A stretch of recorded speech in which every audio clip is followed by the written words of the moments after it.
એક એએમડી સંસ્થા છે, atomic minerals directorate for exploration and research સંસ્થા, એટલે કે આ સંસ્થાને આપણા વિસ્તારમાં સંશોધન કરવા માટે 5 વર્ષનો પાવર આપવામાં આવ્યો હતો કે તમે આંબા ડુંગર, નાખલ, શેરીવાસણ વિસ્તારમાં જાઓ અને ત્યાં તમે સંશોધન કરો કે વિસ્તારમાં કયું કયું ખનીજ છે.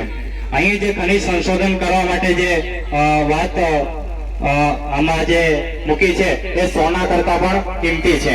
ચાંદીની કિંમત હમણાં કેટલી છે? 3-4 લાખ આજુબાજુ છે. 3-4 લાખ આજુ એના કરતા પણ આપણા વિસ્તારમાં, આપણી જમીનમાં ખનીજ એના કરતા પણ મોંઘું છે.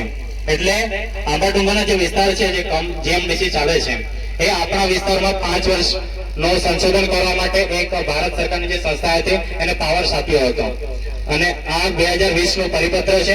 ચેતરભાઈ સાહેબ આના ઉપર પણ બોલશે, પણ સૌથી પહેલા થોડુંક બેઝિક માહિતી આપી દઉં એમ કરીને તમને કહું છું. અને સાથે બીજો એક ગેજેટ પડ્યો છે.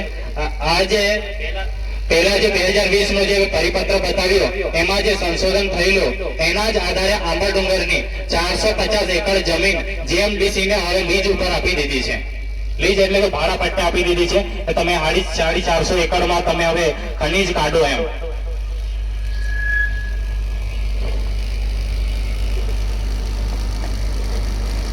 મારી પાસે ગેજેટ છે.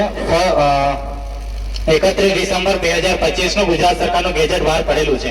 એમાં 450 એકર જેટલી જમીન જીએમડીસી ને સરકારે આપી દીધી છે કે આપણા વિસ્તારમાં હવે તમે જાઓ આંબા ડુંગરમાં તમે ખનીજ કાઢો એમ. અને બીજો પરિપત્ર છે, હમણાં જ આ જ મહિનાનું 1 એપ્રિલ 2024 ના રોજ બહાર પાડેલો પરિપત્ર છે. એ પણ પહેલી આપણે 2020 ની જે વાત કરી એવો જ પરિપત્ર છે. હવે 2025-24 થી 5 વર્ષ માટે એટલે કે 2030-31 સુધી આ સંશોધન પ્રક્રિયા ચાલવાની છે. એટલે કે ડ્રિલિંગ કરે છે ને, પેલો બોરો કોરવે છે, એવી રીતના ખનીજ ચેક કરે કે આ કઈ કઈ ખનીજ છે એમ. એટલે આ બધી વાતો જે છે ગંભીરતાપૂર્વક લેવાની છે. જો આ બધું કંપની ચાલુ થઈ ગઈ તો આપણો જે વિસ્તાર છે વિસ્થાપિત થઈ જશે. એ પાકી તમને વાત કરું છું, થઈ જશે જ. એ આપણા લોકોએ સમજવાની જરૂર છે. એટલે આપણા વિસ્તારના જે લોકો છે એમને હું નમ્ર અપીલ કરું છું, શિક્ષિત બનો. શિક્ષણ વગર કોઈ ઉદ્ધાર નથી આપણા સમાજનો. મારી પાસે શિક્ષણ જ ના હોય તો કઈ રીતના બોલો? એટલે સૌથી પહેલા તમે શિક્ષણ લો અને તમે ગંભીરતા લો.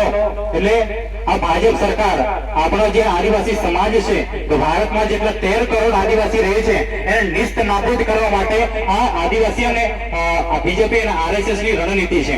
એટલે ભાજપાને આપણે ઓળખવાનું છે, બરાબર ને? ભાજપાને વોટ આપવું છે તમારે? કોને કોને વોટ આપવું છે? વોટ આપવો હોય તો તમારી જમીન લઈ લેશે એ લોકો. અને કોને કોને વોટ નથી આપ્યું ભાજપને? હાથ ઊંચા કરજો. ચેતર સાહેબને કોને કોને વોટ આપ્યો છે?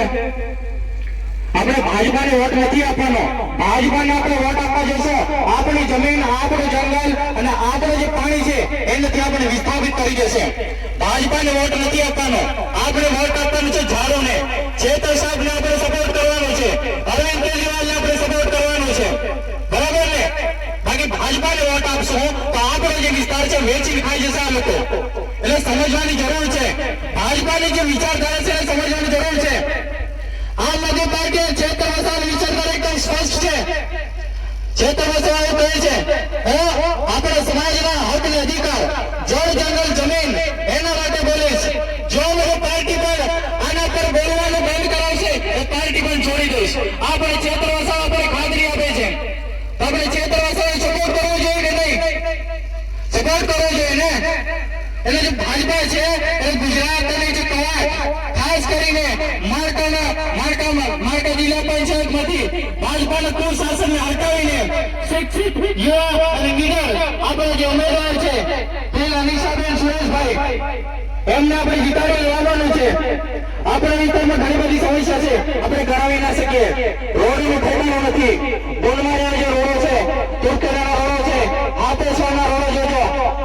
વિકાસ અમે વોટ માંગવા નીકળ્યા છે અને કયો વિકાસ તમારો? વિકાસ નથી.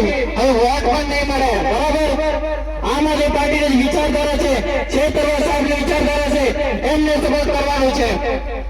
એટલે મારા સમાજના તમામ ભાઈઓ બહેનો અને તમામને વિનંતી કરું છું કે આપણે માર્કા જિલ્લા પંચાયત આપણે જીતાડવાનું છે આમ આદમી પાર્ટીને.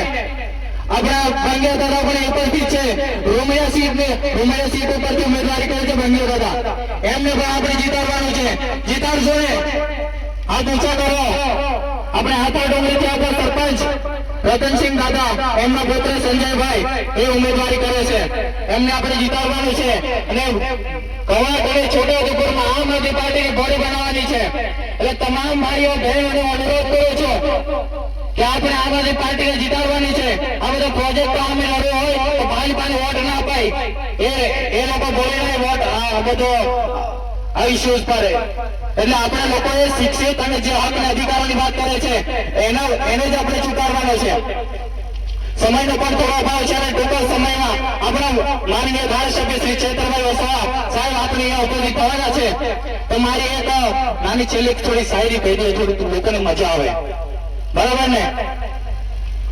મજા આવશે ખરી? તો આપણે વાત કરી લઈએ. બરાબર ને? जिस ओर जवानी चलती है उस ओर जमाना चलता है. એટલે આપણી પાસે યુવાનો બહુ બધા છે. એટલે યુવાનોને આપણે ફેરવી નાખવાનો છે. બરાબર ને? આપણે એક છેલ્લો નારો લગાવી દઈએ. જય જોહાર, જય જોહાર, જય વીર પ્રદેશ. જેએમડીસી કંપનીને આપણા વિસ્તારમાં આપણે આ બધું કામો ના કરવા દઈએ. બરાબર? જોહાર. ખૂબ સરસ કરણભાઈ.